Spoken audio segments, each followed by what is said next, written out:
पूर्व भागातील जमखंडी पूल म्हणजेच जगदंबा चौक येथील जुना पूल पाडून या नाल्यावर नवीन पूल बांधण्याचं मनपा प्रशासनाने दुरुस्तीचं काम हाती घेतलं आहे.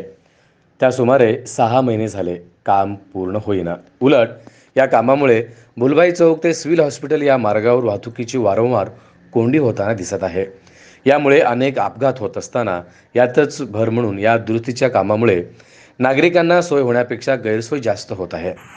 या दुरुस्ती कहर म्हणजे या भागातील कुचननगर दाजीपेठ येथील ड्रेनेज लाईन वारंवार जाम होऊन घाण पाणी रस्त्यावरती वाहत आहे. यामुळे या परिसरातील नागरिकांचे आरोग्य धोक्यात आलाय. पूल दुरुस्तीमुळे मागील 6 महिन्यांपासून हा रस्ता बंद असल्याने सिव्हिल चौकातून येणारी दुचाकी, रिक्षा, कार, ट्रक, टेम्पो, बस, मालवाहतूक करणारी वाहने पद्मशाली चौक, बालाजी मंदिर, भाजी मार्केट ते जोडबसवण्णा चौकाकडे जात आहे. मोठ्या प्रमाणात वाहनांच्या वर्दळीमुळे या रस्त्यावरील ड्रेनेजवरील झाकण हे पूर्णपणे फुटून आतमध्ये ढासळले आहेत.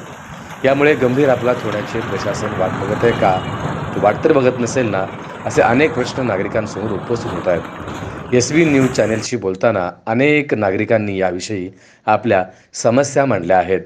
पाहुयात या संबंधीचा हा स्पेशल आखो देखा हाल.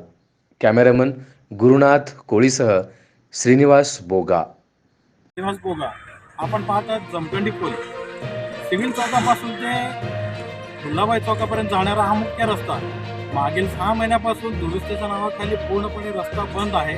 आपण पाहू शकता या एका लाईनमुळे पूर्ण दाजीपेठ, कुचननगर या भागातील पूर्णपणे ड्रेनेज लाईन झालेला आहे. नागरिकांना, येणाऱ्या वाहनधारकांना, दुचाकीस्वारांना खूप मोठ्या प्रमाणात त्रास होतोय. आपण पाहूया, चला काय नेमकं काय प्रकरण आहे, आणखी किती दिवस लागेल, आता येणारा पावसाळा सुरू होणार आहे, याबद्दल आपण याबाबत माहिती घेऊया.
SB न्यूज चॅनलला लाईक करा, शेअर करा, सबस्क्राईब करा.